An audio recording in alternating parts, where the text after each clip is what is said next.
Are you sitting comfortably? Then we'll begin.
Saturday, August 2nd.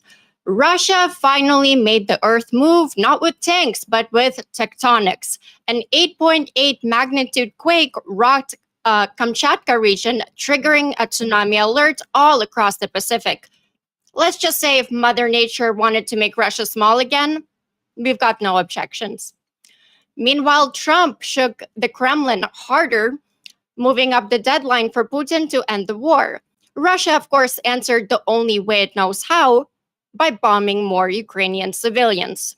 And Medvedev, Putin's drunkard mouthpiece with an X account, decided to run his mouth again. He threatened Trump with Russia's dead hand system and nuclear auto retaliation if Moscow falls. Trump responded by deploying nuclear subs into strategic waters. Message received. It's the only language Russia understands. Now the Kremlin's panicking, launching genocidal propaganda, threatening world war, and clinging to the questionable allies.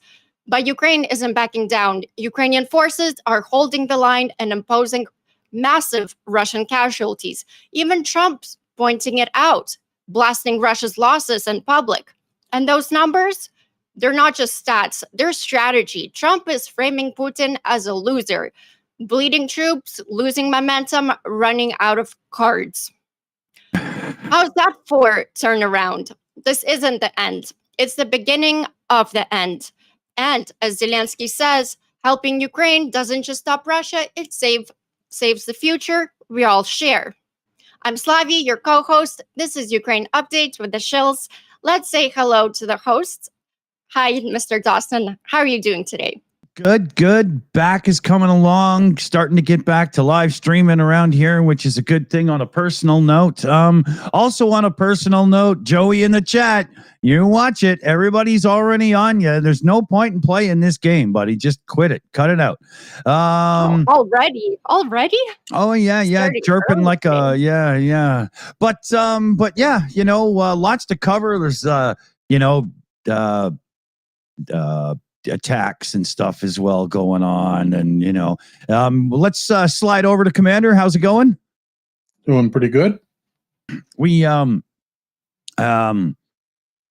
I don't know what's going on. You'll see it on the live thing as well, but for some reason the YouTube chat's cutting in and out. It's cutting in and out for me here. So super chat, shout outs, donations and stuff. We could be a little behind in shouting them out today, everybody. It just seems to be one of those days where the technology has a fist and it's just ready to give it to me. It's Mercury retrograde. There's like 5 different retrogrades going on right now, so technology is just it's wouldn't count on it. So we'll hopefully everything holds together and we'll see how we do here. Where do you want to start then, Slavie? What do you think? Well, let's start with Trump. He shortened Russia's ultimatum to 12 days, and I think that's August 8th.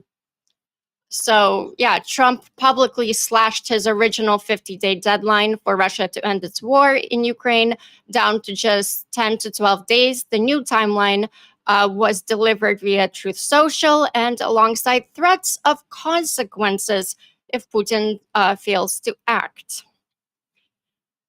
Yeah, I mean, good for Trump. It's still questionable if these tariffs will work because it's going to be, as I understand it, secondary tariffs on Russia, which is going to be on like India, Brazil, and they're about to already imposed it on India, though. Yeah, there's more kicking in or something, right?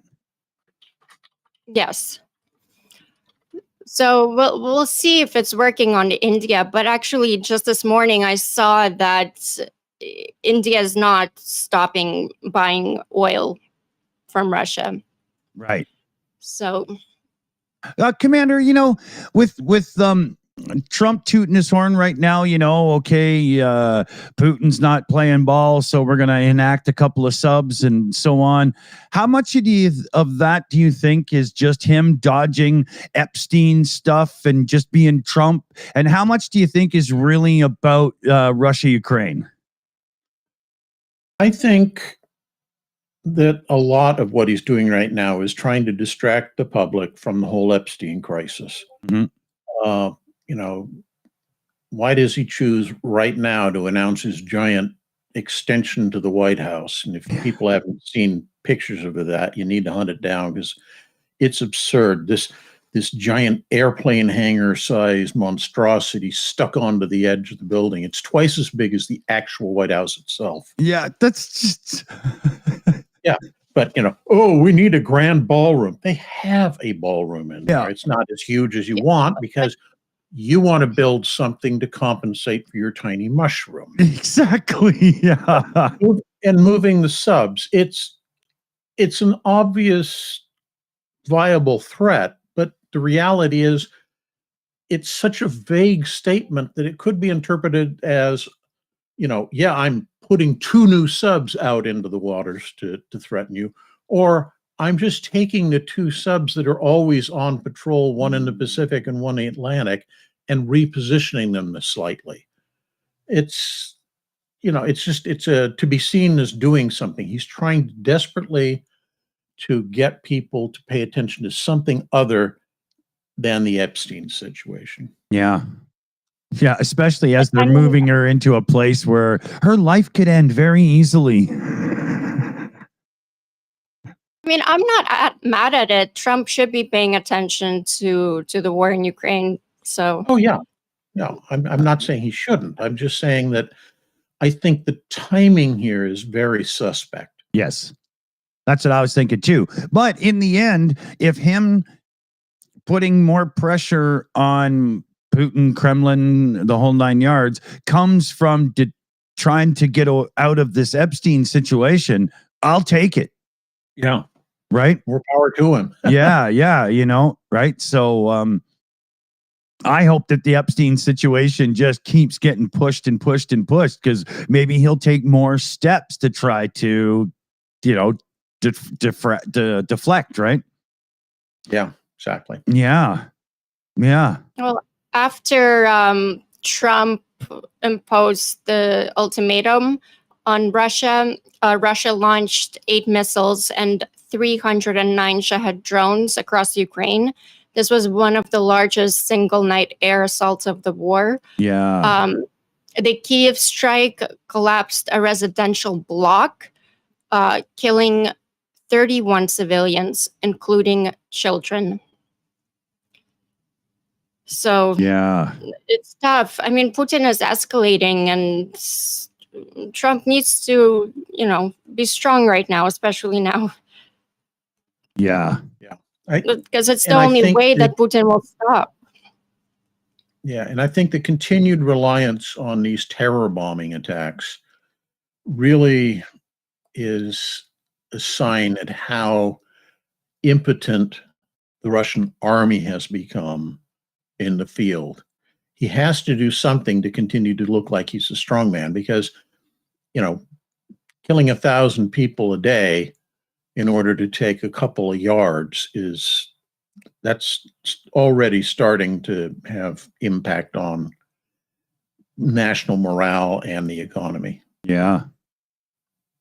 There was Yeah. actually a quote that Putin did an interview with Lukashenko, and in response to Trump, when Trump tweeted that Russia is having insane losses with the numbers and stuff, Putin came out and said, we didn't lose anyone that basically they were supposed to be lost.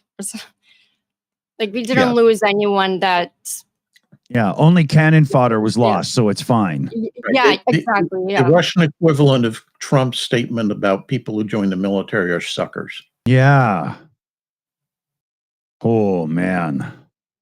Yeah, I But mean, at the same time, it's that's good. the autocrat's way of looking at the world. The only people that are important are him and his inner circle. Yeah. Everybody else, you can all die. I don't give a darn. Yeah. Everybody else is a pleb. Don't matter. I do like it that Trump is tweeting out the Russian losses. It doesn't really matter if he's getting the numbers right. I think it's starting to frame as Russia, lost. So it's good. Yeah, that is an advancement in his side of the communication, right? Yeah. Doing lost numbers instead of saying, "Oh no, he's a good guy. We have a great relationship." There's a big that's a big change. Yeah. Yeah, it's Absolutely. basically he can't hide the fact that a lot of people are being killed in the war. So he has to acknowledge it somehow. So if he takes charge of announcing those numbers but keeping them small, it seems far more tolerable to the population. Yeah, that makes sense. Yeah. In just 1 month, Russia launched 6,056 drones. And this is not strategic. This is just bombing Ukrainian civilians, civilian infrastructure, so Ukrainian people would give up. And they've launched a new propaganda, I guess, campaign. They're upping it to call for a genocide of Ukraine. So wipe off all Ukraine. They're not hiding it anymore. Yeah, they're really going like they're. Think we have a screenshot of the article that marks that Russia is stepping up on the propaganda, genocidal propaganda. This is an article written on July 31st. It's Kremlin-run RIA Novosti published. It's an op-ed declaring that no one should be left alive in Ukraine. The piece described Ukrainians as laboratory rats and framed the war as Russia's moral duty to cleanse the region. Yeah, it's insane. It made me sick to my stomach reading it. Wow. But it smeared US and UK military commanders and accused the West of using Ukraine as a testing ground for bioweapons. This marks, like a new propaganda wave, and no longer calling Ukrainian Nazis, but now it's subhuman entities and that need to be exterminated. Yeah, but that's kind of the same language you see the Germans using about, the undesirables, the Jewish population, the gypsies, etc. And that's early on. They trying to frame things to get people accustomed to the fact that these are subhumans, that we're going to be getting rid of them. Don't complain when we start, setting up incinerators next to your homes and spewing ash all over you. That's just part of the process. And I think that's kind of what he's trying to do with Russia right now is keep that push going. I mean, we've gone through they're Nazis phase. Now we're going through they're not even human phase. Yeah. Russia is preparing kind of its population for increased brutality by normalizing this extermination as strategic and justified. And it justifies they're trying to justify past and future war crimes.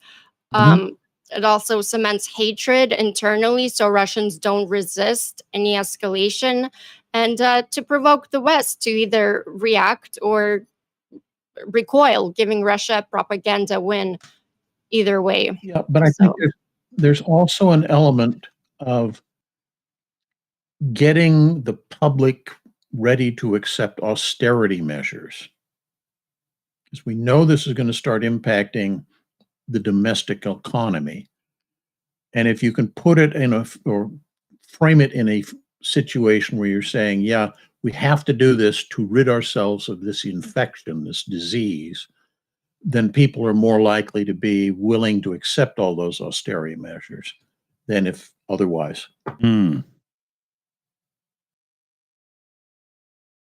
Yeah, I tried to get through that article. It honestly made me sick to my stomach. But Oh, yeah. I think in the end of World War II, Nazis, they were just shooting into England, like missiles and stuff. It wasn't strategic at all. No. Right? Just bombing it. The targeting of the V weapons, the V1 and the V2, was so poor that it really came down to, we're trying to hit London, which is a very large city. They didn't know where those weapons were going to fall inside London. All they knew is that they could target London. Right. It's the equivalent of saying, I'm going to hit Colorado as opposed to, Colorado Springs or. Yeah, they didn't give a rat's ass as long as it was destroying and killing, man. Yeah. But let's be fair, the Allied aerial bombing campaigns weren't exactly not doing the same thing to a large degree. Oh, yeah. God, some of the footage you see after the war and whatnot, it's amazing people could live in that. It's unbelievable, right? Yeah. Can you say Dresden? Yeah. Oh, I know. It's a special place. Yeah.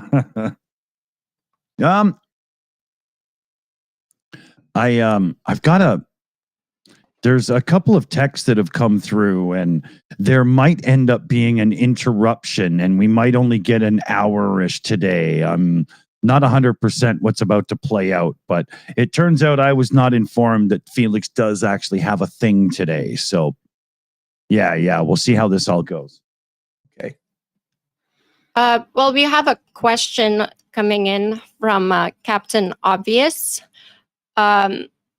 Question for all. Could this all be beside the distraction of the Epstein case? Also a case that the U.S. intelligence services outmaneuvering Hegseth?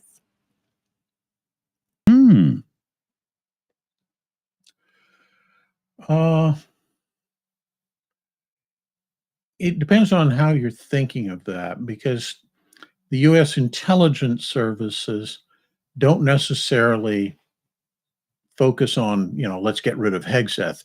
It's who's the person in charge of all the U.S. intelligence apparatus right now. And she's definitely against Hegseth because they're both competing for Trump's favor. And there was enough of a problem with Gabbard goofing up a few things early on that she's kind of on the out. So if she can push Hegseth down, that makes her rocket rise.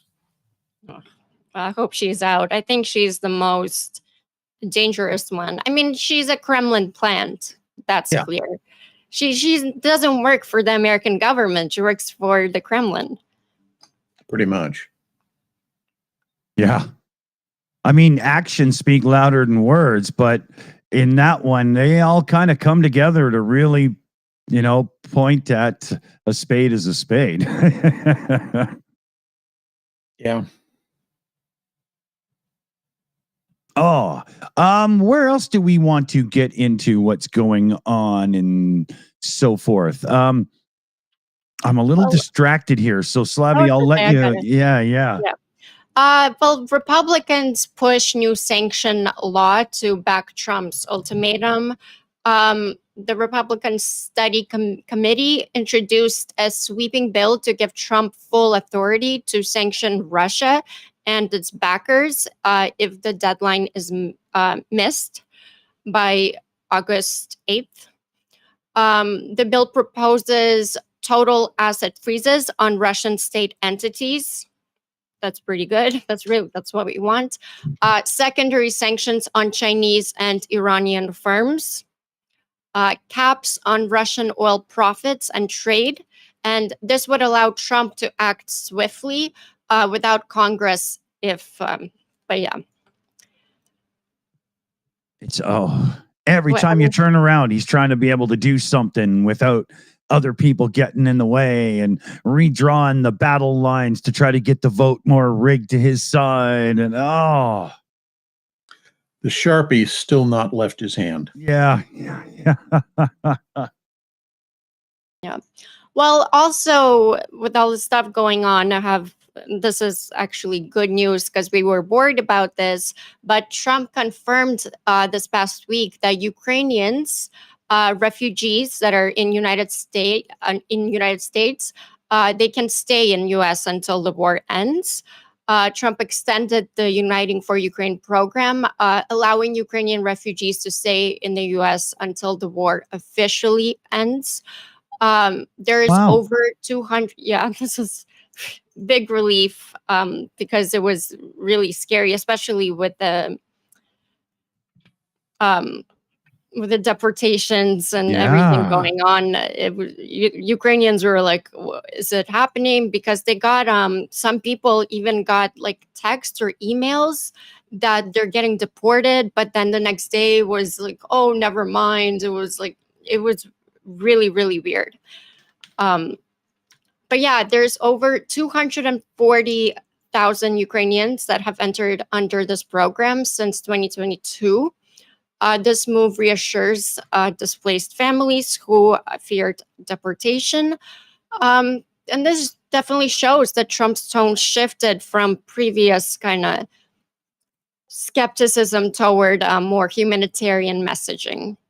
So it's a rare moment of clarity. And even though U.S. is divided on foreign policy, but there's unity in offering refuge to Ukrainians right now, for sure. Yeah. Although I'm not sure I'd extend it far enough to say he's thinking about the humanity of the situation. I think that there's a political payoff for him for doing it. Well, I was thinking actually when everything was happening that after with Zelensky and Trump, that's when I was really worried. I was like, oh, damn, he's kicking every Ukrainian out of the United States. But when that deal was signed, I thought it was kind of like, because it's about relations between the United States and Ukraine. So I think that kind of went in the deal, I guess. It might have. One would think, but I doubt it, but I'm not saying it didn't. I'm saying it could have been that way. I think part of the issue is that he's more interested in what he gets out of things. So, for example, the deal that was signed with Zelensky over the mineral rights, that meant he was getting something. He always wants something in return. Everything in his world is transactional. Let me guess. Maybe it's a Nobel Peace Prize? No, say it ain't so. And to me, that makes it even more absurd, because you know that the world leadership and the people in the Nobel voting mechanism absolutely loathe the man. There's no way they're going to give him an award, even if he says, here's $10 million. Yeah. Do whatever you want. I just need and I go back to this whole thing with the, extension on the White House. It's all about him trying to leave a legacy. Yeah. Because he knows if he doesn't get something like that, the only thing he's going to be remembered for is the most despised president in U.S. history. But I think at this point, this Nobel Peace Prize, it's good that it's dangling in front of him, because he's doing stuff that, benefits Ukraine. Yeah, so it's like the cartoons with the hungry horse pulling the heavy cart. Yeah. Wave a carrot in front of him and he just keeps walking. So yeah, if it's for kind of the good, for the peace, and actually fine at this point, if he does do actual actions towards stopping Russia, give it to him. Mm-hmm.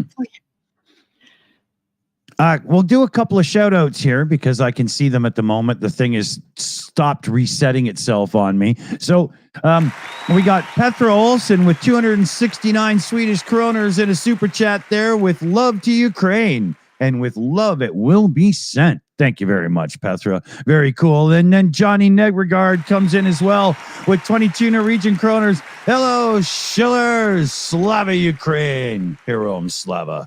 Good shout, buddy. Into the pot. We'll do with it.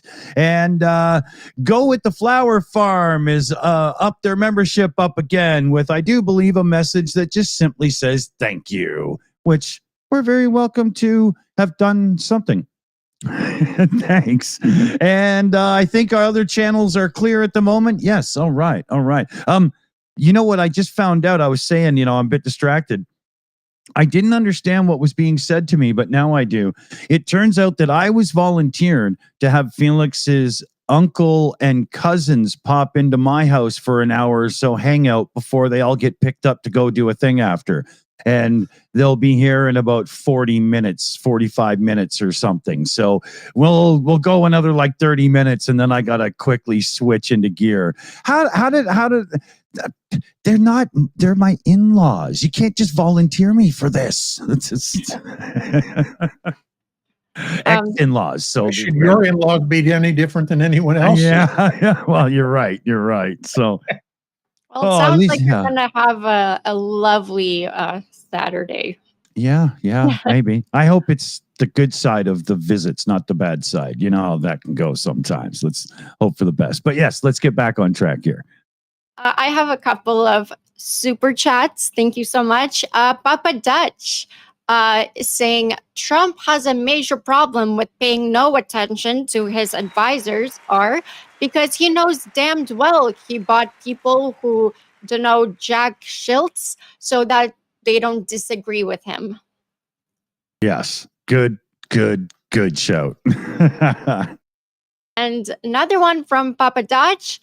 A rare moment of clarity for Trump would be realizing he sucks at golf.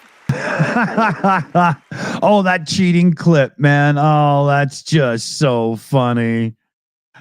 Oh. Do you know what happened? Oh, after he visited Scotland, he was complaining about like windmills and stuff on his golf resorts, and after he left Scotland and Scottish fashion, they put up we're putting up the windmills. Yeah.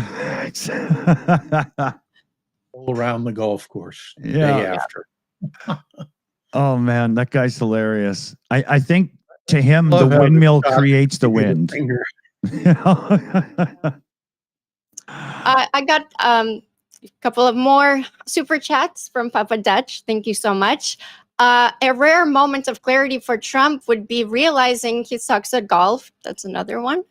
But drama is relative. The more relatives you have, the more drama you have. It's something I'm finding out literally as we speak. Papa Dutch, what are you suggesting here? So earlier in the chat, somebody asked a question about Kaliningrad, that little Russian enclave in what used to be called East Prussia. It's the Russians seem to be making an effort to just be annoying over there. They're putting on these huge jammers that disrupt cell phone communications, GPS signals, everything. And they're doing it from Kaliningrad because that's the furthest west point of Russian territory. And honestly, there's not much Europe can do about it. You know, you can complain, but oh no, we didn't do it. It's one of those easily plausible, deniable things. Right. Yeah. But, you know, why are they doing it? To be assholes, honestly. That's why. Well said. We have a question coming in, which is really good. This is from White Fishy. Question for the panel. What do we think about Zelensky's open call for regime change in Russia? I'm in favor of it. Yeah. Yeah. I think it starts a conversation. Obviously, that's not what's going to happen. But see, Zelensky, when he does something, it's extremely strategic. And there's a lot that we don't know, maybe behind the scenes and stuff. But it may be part of Russian collapse, a huge part of it. And the butterfly effect. Yeah. Yeah.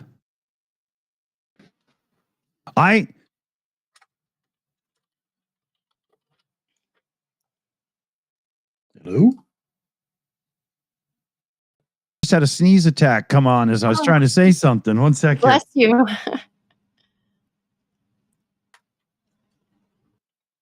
Okay, I think I'm done there. And my thought's gone. Oh,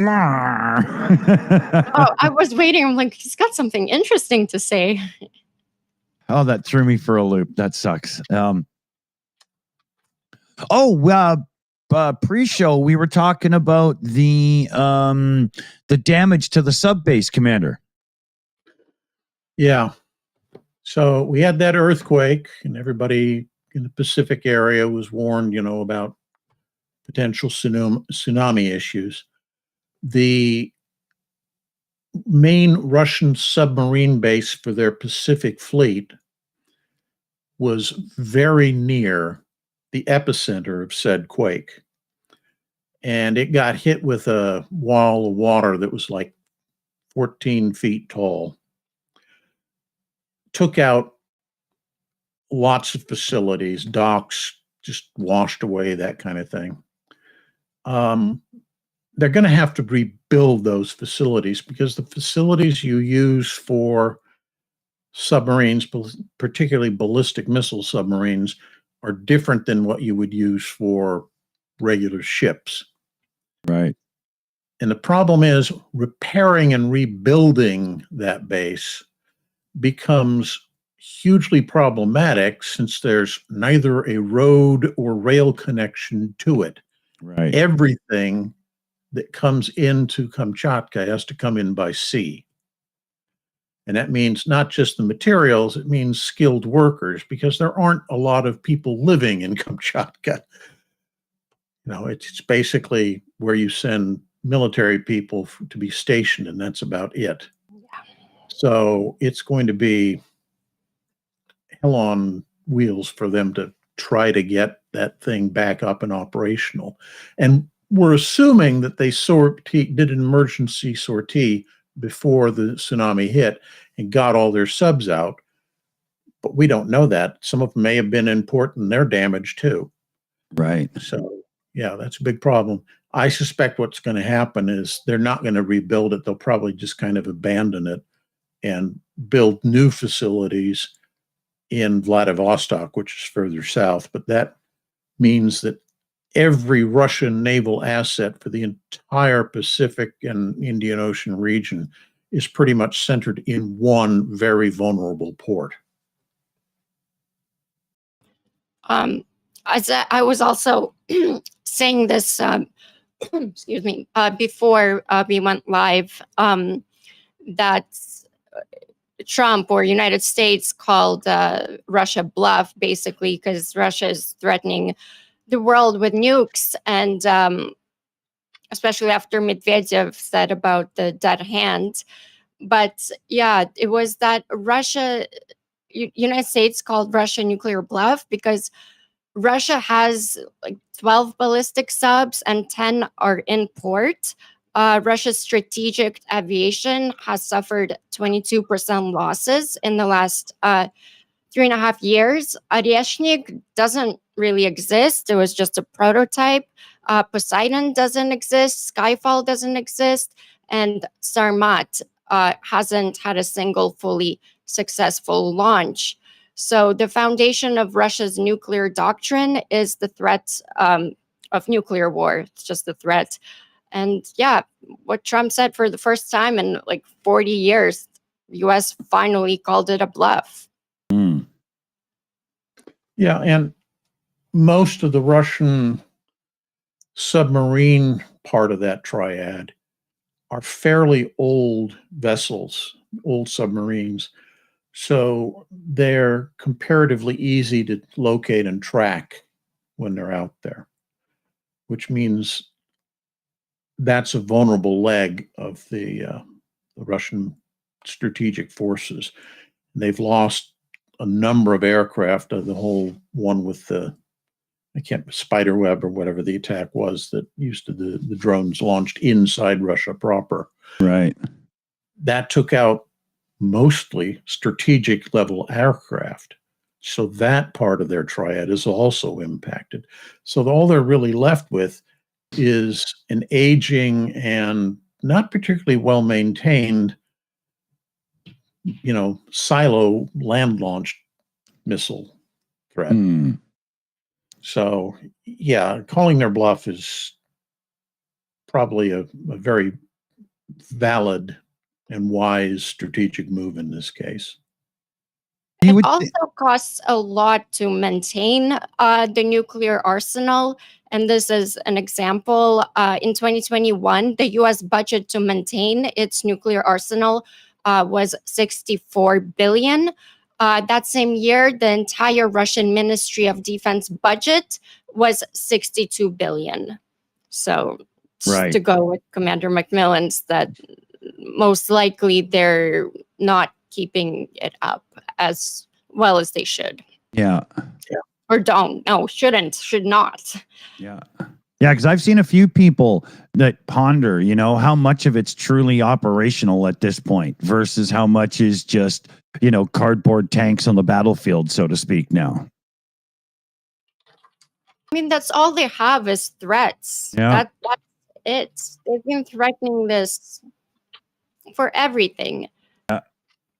You give long-range missiles to Ukraine, we'll nuke you. We'll nuke you, not London, Munich. You give Taurus, we'll nuke you.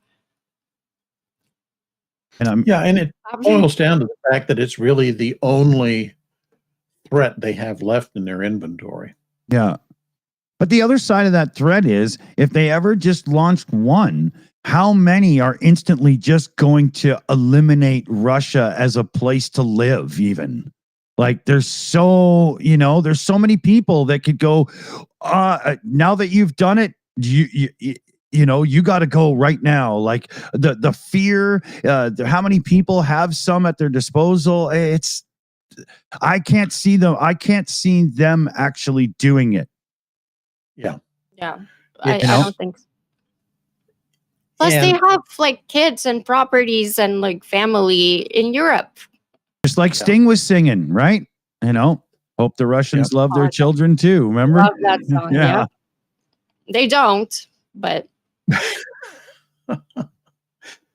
the point I think that needs to be clear is that when you start playing with the threat of strategic warfare of that nature, it is different, radically different than when you're talking conventional war.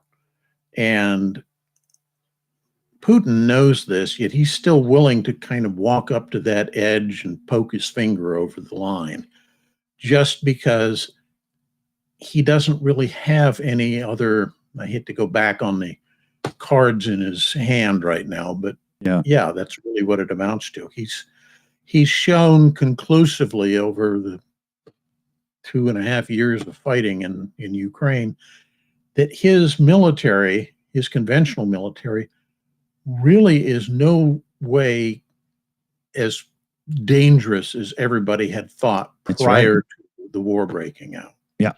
So to him, that's the only toy he can, make noise with that anybody will pay attention to him with. Yeah. But you still have to take all those threats seriously.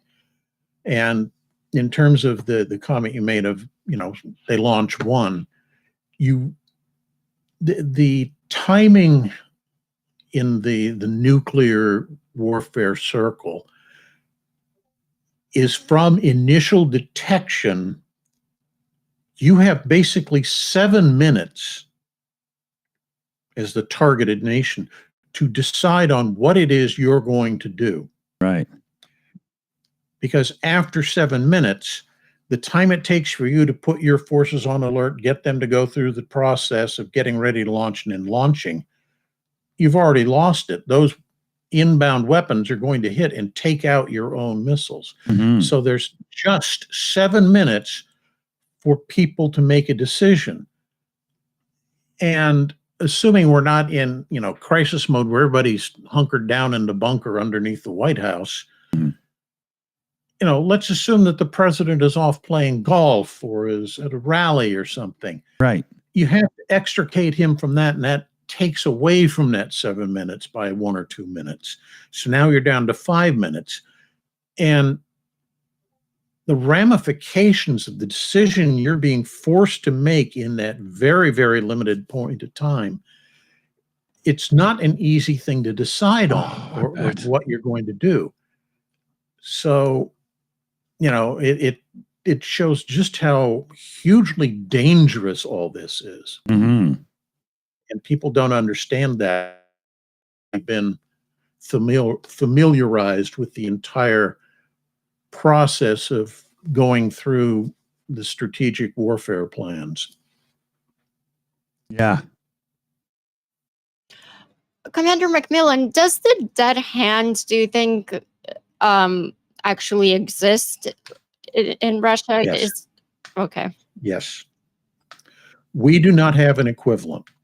But what happened is the Russians back during the height of the Cold War, the Russians kind of acknowledged to themselves that their detection and warning system and communication system was such that there was a good chance that they wouldn't get to act within that 7-minute time frame. So what they did was basically put in place a system where if the missile silos don't get constant acknowledgement that everything is okay, everything is okay, everything is okay, when they don't receive that signal, they automatically launch. Oh. It doesn't require somebody human to decide to do it. The computerized system basically says, I didn't get the thing saying I'm okay in Moscow. They've obviously blown Moscow off the map. We have to blow America off the map now. That's what the dead hand system is. I'm not gonna lie, it's clever.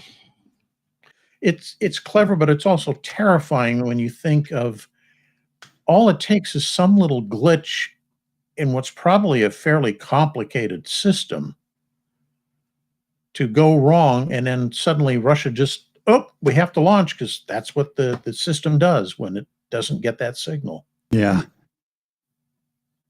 Yeah, I'm just gonna give Rob a little 5 minutes to sit and think about what he's done. You got a little prick in the live chat. Go to Now I'm your gonna have to corner. rush back and see what we're going on about. Yeah. Oh, he was telling us all about how the Obama election was where it all started because that was the coup. That was that's just. This putz is so far down the MAGA hole. I'm sure he can smell Donald Trump's shit on his nose. No kidding. Gross. I have a couple of super chats from Papa Dutch. Cool. Saying Trump and his cabinet remind me of the Obi-Wan Kenobi comment about who is the more foolish. Yeah. The fool or the fool who By the way, follows thank him. you so much, Papa Dutch, for sending gift memberships. Oh, cool. That's awesome. And then Papa Dutch says, if their submarines or their nukes are as cutting edge as their aircraft carrier, I think it a small concern.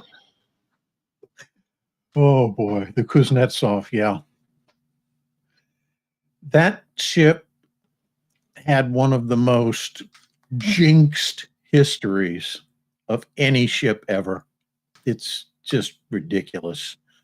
You know, it was the first Russian full deck aircraft carrier, and they went to show it off to the world, and they kept having to delay the launch of the thing because there were so many problems. When they finally got it underway and sent it for its maiden cruise in the Mediterranean, the thing broke down so much that it had to have 2 tugboats assigned to go with it everywhere it went so that they could tow it back into port for repairs after it broke down. Yeah.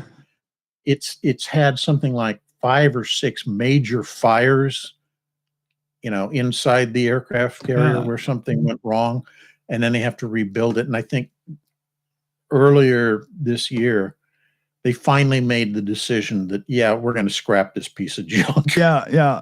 Well, that's a Commander. I don't know I mean, if even the Chinese wouldn't buy it off of them. well, I don't know if you've seen the reports, but the new North Korean ships going into the water there, you know, the fighters.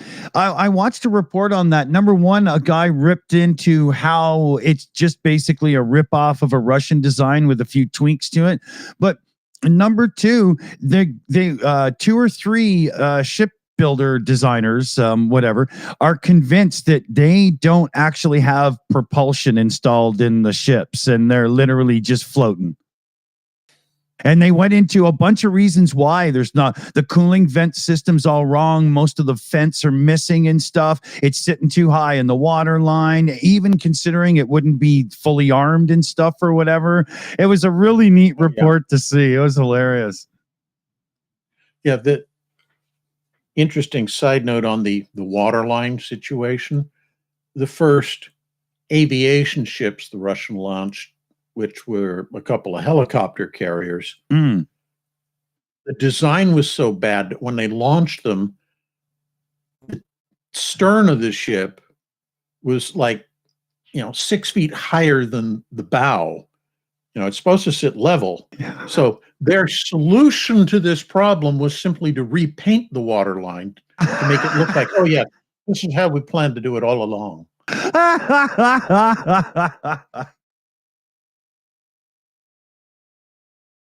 Oh man, that's like getting bad statistics on your jobs numbers and firing the messenger. Oh. Yeah, exactly.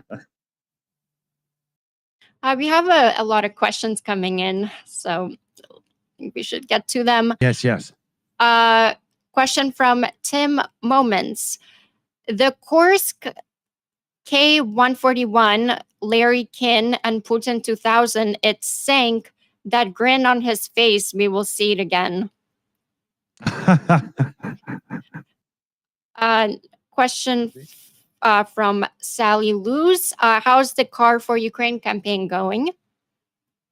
I can show you that real quick, actually. The campaign total is set to 253,000 euro, as you see there. And the campaign itself is at 237. So it's very, very close. I think we've gotten to about 1,500 or so on ours. We'll get the link in the description in case anybody's got a couple they could throw in, because it's really close. And we'd like to get this one closed out. And, well, what do you do when you close out a fundraiser? You plan your next one. So, you know. But yes, it's coming along great. Thank you for asking, Sally. Then this is a comment for discussion from the real Vladimir Putin. They just launched a new submarine. They named it Pogrebenie в море, which is underneath the sea in Russian.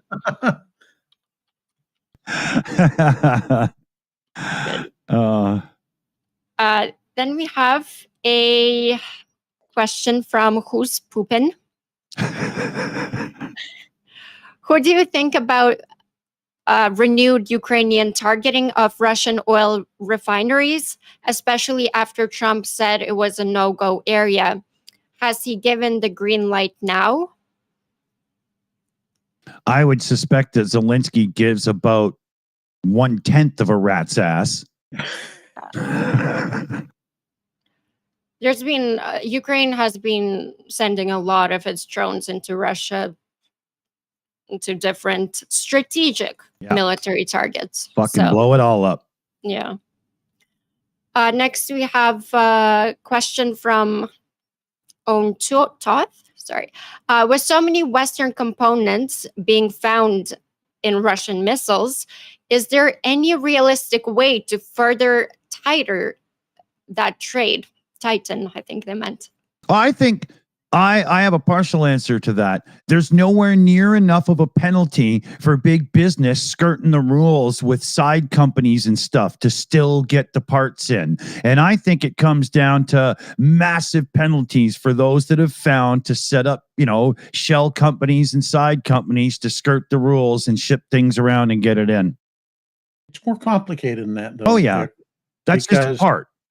Yeah, in a lot of cases, what's happening is other countries are buying those parts for their own needs and then also skimming off some of what they're buying, or somebody is doing it and selling it to Russia for a personal profit. Yeah. And, you know, you can't, I don't know, you can, but I don't think you should penalize, let's say, Kazakhstan for buying microchips because they're building something of their own. And then, you know, those same microchips are now turning up inside Russia. You have to prove that there's some organized scheme going on from the Kazakh government with the Russian government to say that now we need to penalize Kazakhstan. Yeah. Yeah, because it given the nature of what's going on, it could very easily be individuals in those countries that are profiting off of these illegal sales. Right. Now, again, that's just a for instance. I'm not saying that there isn't or you know, or is a scheme going on between Kazakhstan and Russia. Right. I'm just using that as a for instance. Yeah, yeah. There was an actual investigation that revealed that American Ram trucks, about like 1,500 of them manufactured in US, were repurposed by Russia to launch kamikaze drones. Yeah, right there. Yeah.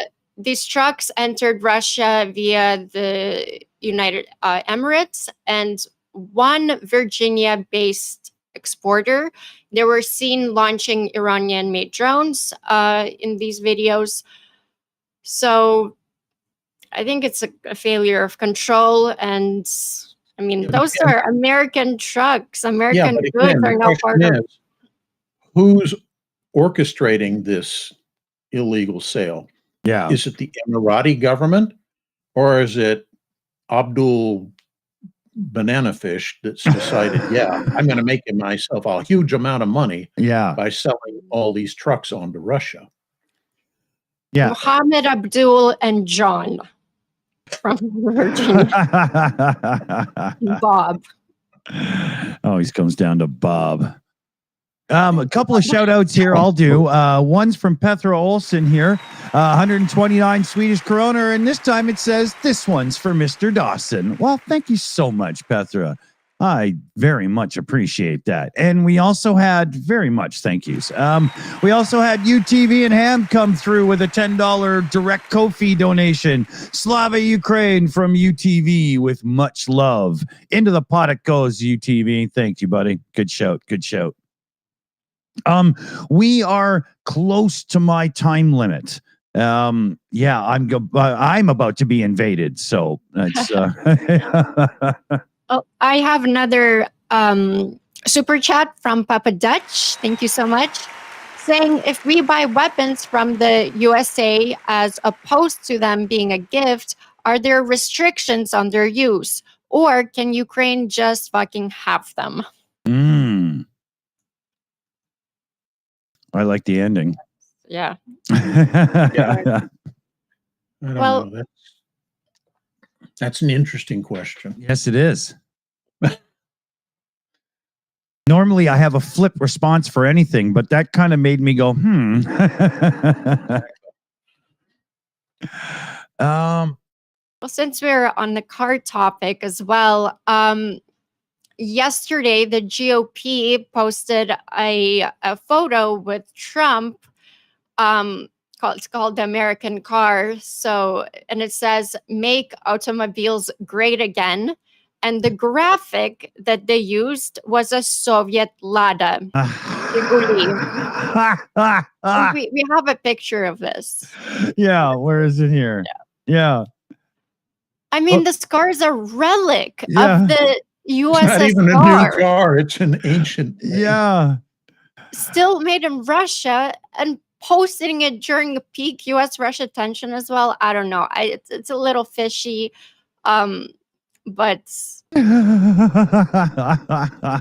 could be a subtle way of somebody trolling him. Yeah, right there. I don't even know what it resembles, like which American car it resembles. It doesn't. There's never been an American car that looks like that. There just isn't. Yeah, it looks like a Fiat 124, which is the car that was re-engineered to be the Lada. It's definitely a Lada. Yeah. I mean, when I was in Ukraine, we a long time ago, when I was little, we had a Zhiguli, and it looked nothing like Fiat's. Let me tell you that. I was just thinking about something.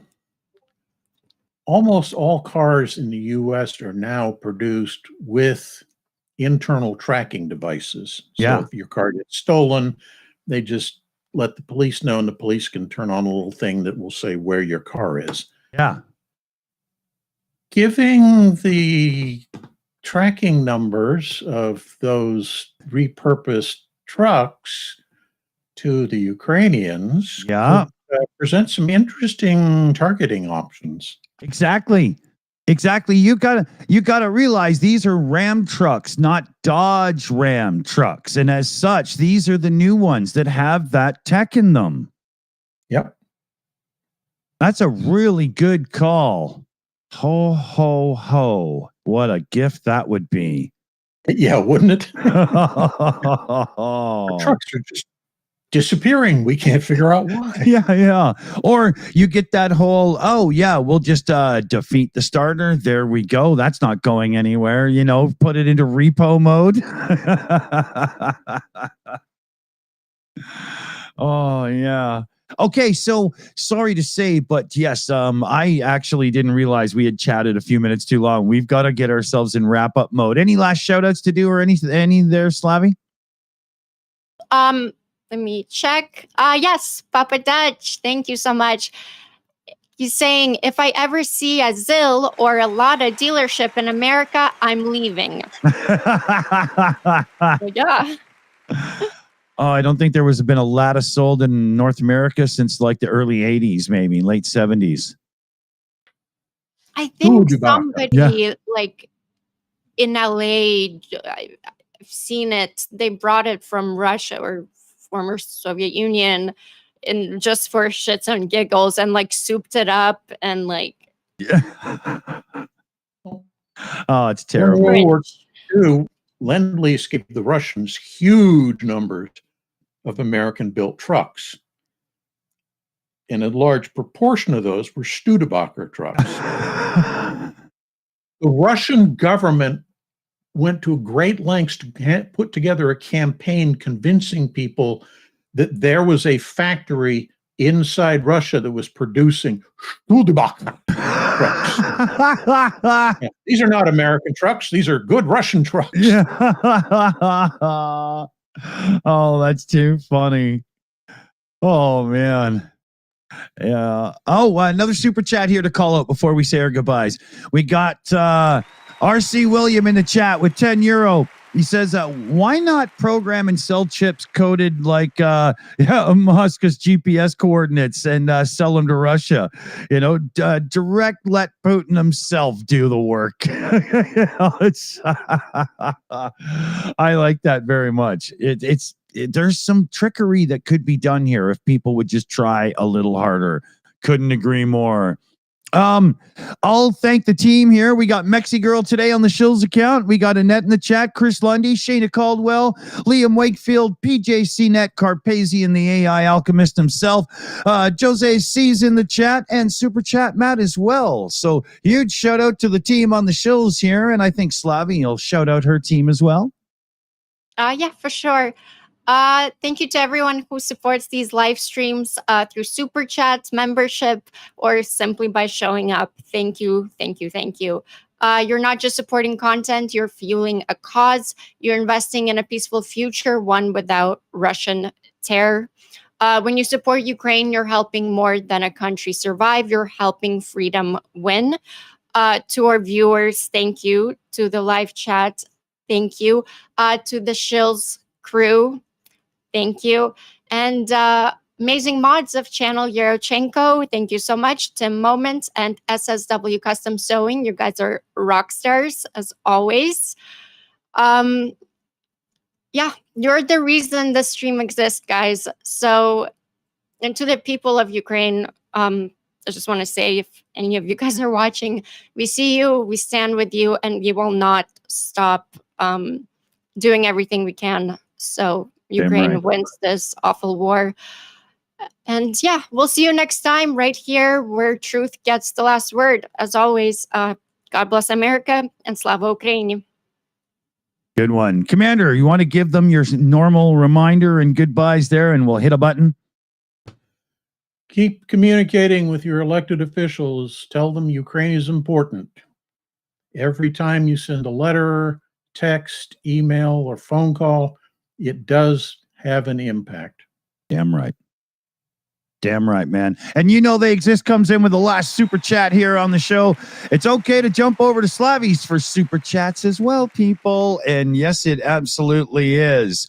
It's building up great over there. Lovely to see everybody. And if you're new here, thank you for stopping by and subscribe. Like, subscribe, please. Good thing to end on. We're going to hit the credits button. I hope you all have a good rest of the day, and we'll see you very soon for more. Thanks for joining us, everybody. Slava Ukraine.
It's over.